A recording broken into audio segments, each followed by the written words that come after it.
Hi everybody, welcome to another Gamersledge Quick Byte. This week we are looking at the Resident Evil Re-Remake.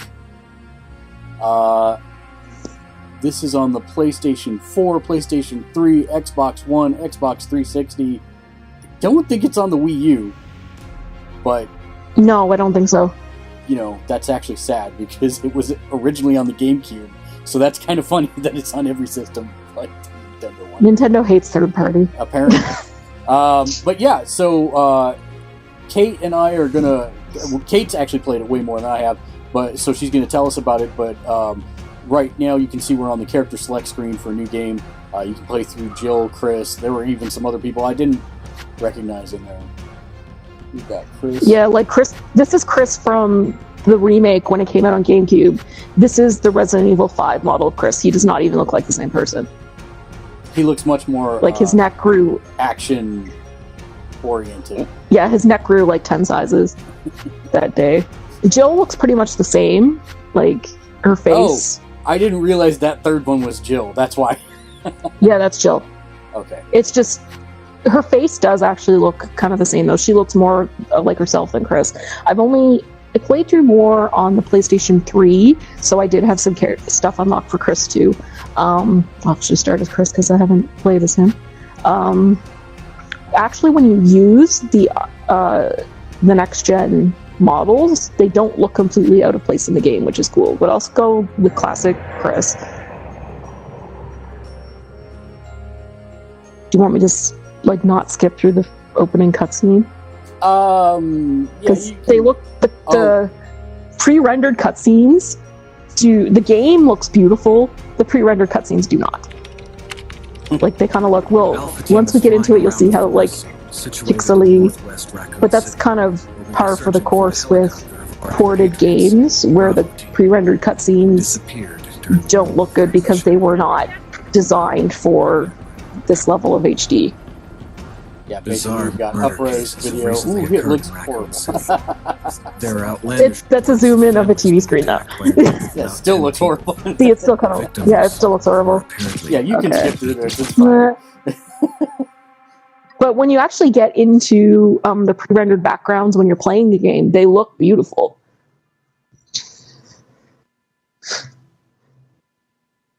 If we ever get to it. So we see that the We'll have to do some editing. They're better, but they are still there. Captain Wesker, Jill, and myself. We don't know what that does not look bad, though. No, it doesn't. Like, Is everyone all right? Barry. Where's Barry? Barry Allen? He's... No, Barry Burton. He kind of looks like a cross between our old fat Dave Coulier and Odo from Deep Space Nine. Barry. All right. We don't see him in this one. You see him in Jill's playthrough, though. Chris? Take care. Yeah. Like, considering this was 2 gens ago, it actually looks pretty decent.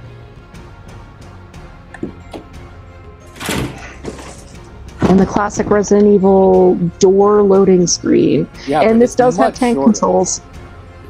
Yeah. I'm just warning you, this does have tank controls. Now, you can opt to not use the tank controls, but you do... No, and I don't think you can in this game. Oh, no, yeah, you can. You can... Oh, I use them anyway. I'm used to them. Yeah, you can definitely modify it. There's a new... I think if you go into your... Which you can't do, and I can still watch it, but I'm pretty sure in the menus there's actually a way to change that. Yeah, the lighting looks really nice, and we'll get to see a zombie.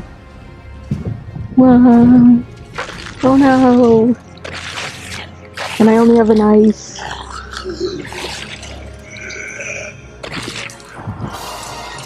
Right now I'm trying to remember which button is aim and which one is use weapon. Because I've played like a few different games since I played this, so it's like, you know, when you like kind of switch between games, you're like, I don't know the controls anymore. Give me a kill. No! I was gonna run away and go get a gun.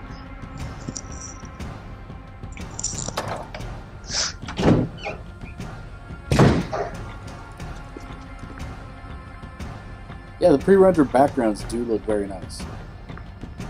Which is like, is just kind of a testament to how powerful the GameCube was when it was used to its full capacity.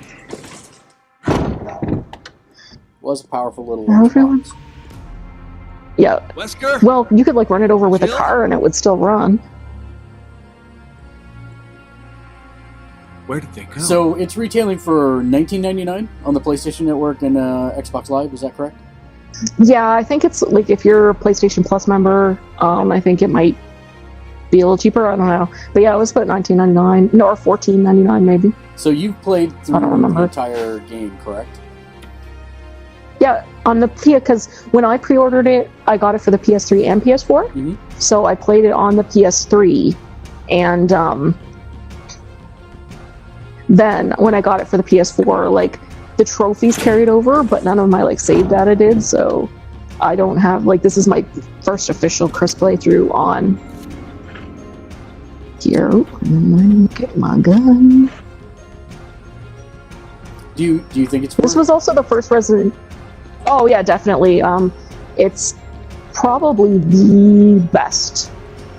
I know a lot of people are like, oh, Resident Evil 4 is the best, but I think this one is because it's so classic original survivor horror, but they tone, if you go back and look at the original Resident Evil that came out on the PlayStation with like the awful voice acting and all that kind of stuff, this is actually toned down like a lot. Even headshot this guy. Shot into the air. I know, because if you want to headshot them, you kind of have to like shoot and shoot up kind of at the same time. Gotcha.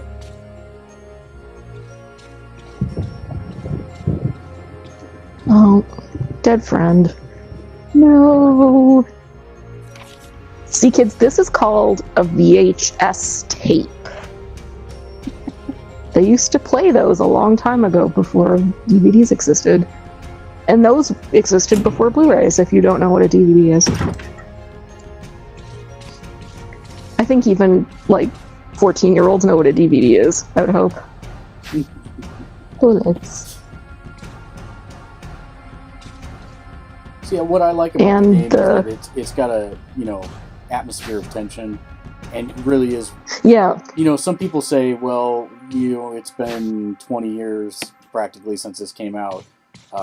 There are Yes, in its first iteration, it has been. Yeah, advancements have been made in like inventory systems and all that. And you're right, but this is kind of more of a trip down nostalgia lane. In that, I find that it's the fixed camera angles really add to the tension because like there could have been a zombie there and I wouldn't have known until I got into that screen, right? Right.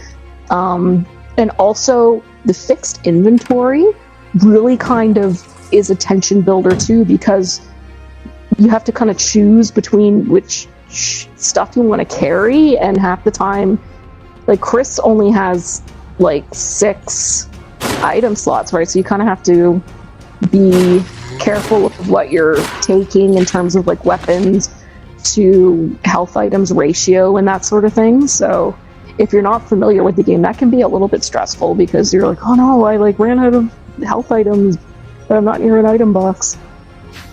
And of course, the Resident Evil puzzle things. Which kind of, they didn't do this so much in the later games, but in the early games, crazy houses and police stations that would never actually work in real life because of their architecture, and puzzles galore. Like, could you try and think of the police station in Resident Evil 2 working as a real police station? No, the way it was laid out. Like, that's impossible. I think at this point, when they were creating this game, this really was more of an adventure game with action elements than it was even a survival horror game. Survival horror didn't really exist as a concept. Right. Like, this was kind of the very first one. Yeah, and I think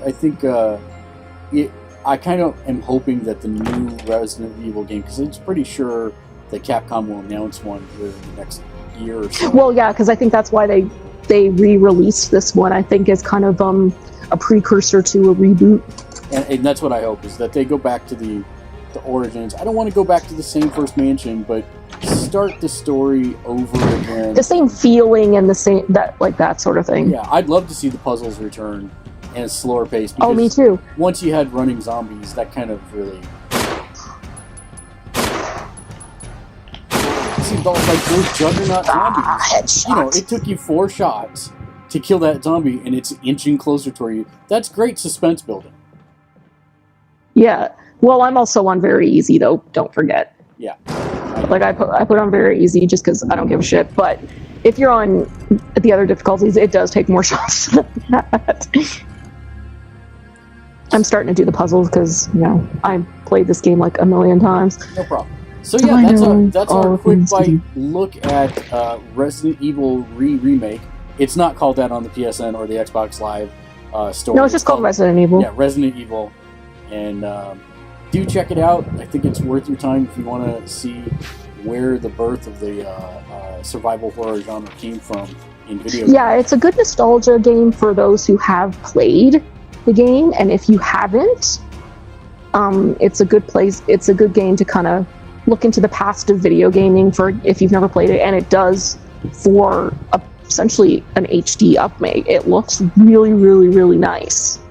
Like, as you can see, the pre-render backgrounds look great. The character models, yeah, obviously they're not as detailed as something like, Nathan Drake or whatever, but they don't look as horrible as some I've seen from older games. So that's it. We recommend you pick it up, and other than that, for anything else Resident Evil related, keep it locked to Gamersledge.com. Until next time, game on! Game on!